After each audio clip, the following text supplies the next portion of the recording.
आज हमारे सामने भीष्म द टेरिबल वॉव नाम की एक नाटकीय पटकथा है। और इसे पढ़ते हुए मेरे मन में एक सवाल बार बार आया कि क्या भीष्म वाकई महान थे या कहीं उनकी महानता ही हस्तिनापुर के विनाश का कारण तो नहीं बनी। बिल्कुल, और मुझे लगता है कि ये पटकथा इसी सवाल को बहुत अलग ढंग से देखती है। ये भीष्म को एक पारंपरिक हीरो की तरह नहीं बल्कि एक ट्रैजिक हीरो के तौर पर दिखाती है। ट्रैजिक हीरो मतलब एक ऐसा किरदार जिसकी सबसे बड़ी ताकत ही उसकी सबसे बड़ी कमजोरी बन जाती है। अच्छा, इस स्क्रिप्ट की जो बात मुझे बहुत अच्छी लगी वो थी इसकी शुरुआत। कहानी सीधे देवव्रत यानी भीष्म और उनकी माँ गंगा के एक सीन से शुरू होती है। हाँ, जहाँ गंगा एक तरह से भविष्यवाणी करती हैं।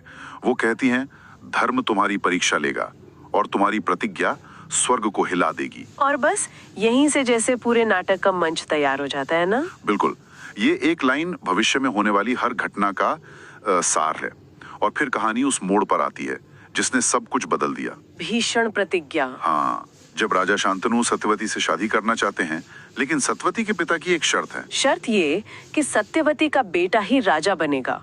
और इसी एक पल में देवव्रत अपने पिता के लिए वो फैसला लेते हैं जो इतिहास बदल देता है। हाँ, भरी सभा में वो कहते हैं, मैं सिंहासन का त्याग करता हूँ। और सिर्फ इतना ही नहीं, वो आगे कहते हैं, और मैं प्रतिज्ञा करता हूँ कि आजीवन ब्रह्मचारी रहूंगा। और ये इस पटकथा का केंद्र है।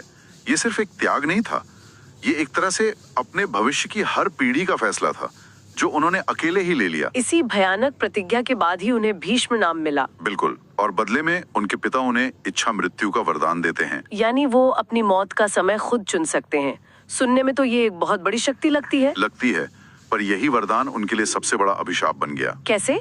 इसने उन्हें मजबूर किया कि वो अपनी आंखों से उस पूरे विनाश को देखें जिसकी नींव उनकी ही प्रतिज्ञा ने रखी थी। वो चाहकर भी मर नहीं सकते थे। सही कहा, एक ऐसा अभिशाप जिसे शायद उनके गुरु परशुराम ने पहले ही देख लिया था। हाँ, पटकथा में उनका एक संवाद है भी भीष्म के लिए। कर्तव्य से बंधी महान शक्ति एक कारागार बन जाती है। बिल्कुल, और कुरुक्षेत्र में हम उसी कारागार को देखते हैं। भीष्म जानते हैं कि वो अधर्म के पक्ष में लड़ रहे हैं, लेकिन वो अपनी प्रतिज्ञा से बंधे हैं। कृष्ण के साथ उनकी बातचीत में ये दुविधा साफ दिखती है। हाँ, जब वो कहते हैं, मैं सिंहासन का सेवक हूँ, अपनी इच्छा का नहीं। मतलब वो हस्तिनापुर के सिंहासन के प्रति वफादार हैं, भले ही उस पर दुर्योधन जैसा कोई भी बैठा हो। और उनका पतन भी, वो भी उनकी एक और प्रतिज्ञा से ही जुड़ा था कि वो कभी किसी स्त्री पर हथियार नहीं उठाएंगे। हाँ, और पटकथा दिखाती है कि कैसे पांडव इसी का फायदा उठाते हैं जब वो शिखंडी को इनके सामने खड़ा कर देते हैं। शिखंडी, जो पिछले जन्म में स्त्री थी, जी अम्बा, जो भीष्म को ही अपने दुर्भाग्य का कारण मानती थी।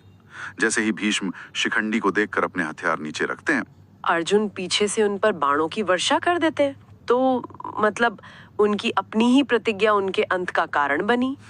उनका बाणों की शैया पर लेटना शायद कहानी का सबसे शक्तिशाली दृश्य है। और विडंबना देखिए, वो अपनी मौत का इंतजार कर रहे हैं और उसी दर्द में लेटे हुए वो युधिष्ठिर को राजधर्म का सबसे बड़ा ज्ञान देते हैं। वो ज्ञान जो शायद वो खुद समय पर इस्तेमाल नहीं कर पाए। उनका अंतिम उपदेश ही पूरी कहानी का निचोड़ है। वो कहते हैं, करुणा के बिना कठोर प्रतिज्ञाएं धर्म को नष्ट कर सकती हैं। क्या बात है। बिल्कुल, और पटकथा का अंत भी इसी विचार पर होता है, जब सारे पात्र मिलकर कहते हैं, ज्ञान के बिना कर्तव्य बंधन है, न्याय के बिना त्याग पीड़ा है। ये तो जैसे भीष्म के जीवन का पूरा सार है एक लाइन में। तो आखिर में ये पटकथा हमें एक बहुत गहरे सवाल के साथ छोड़ जाती है कि अगर सम्मान के लिए दी कोई कसम ही न्याय के रास्ते में आ जाए तो उस कसम का क्या मूल्य रह जाता है।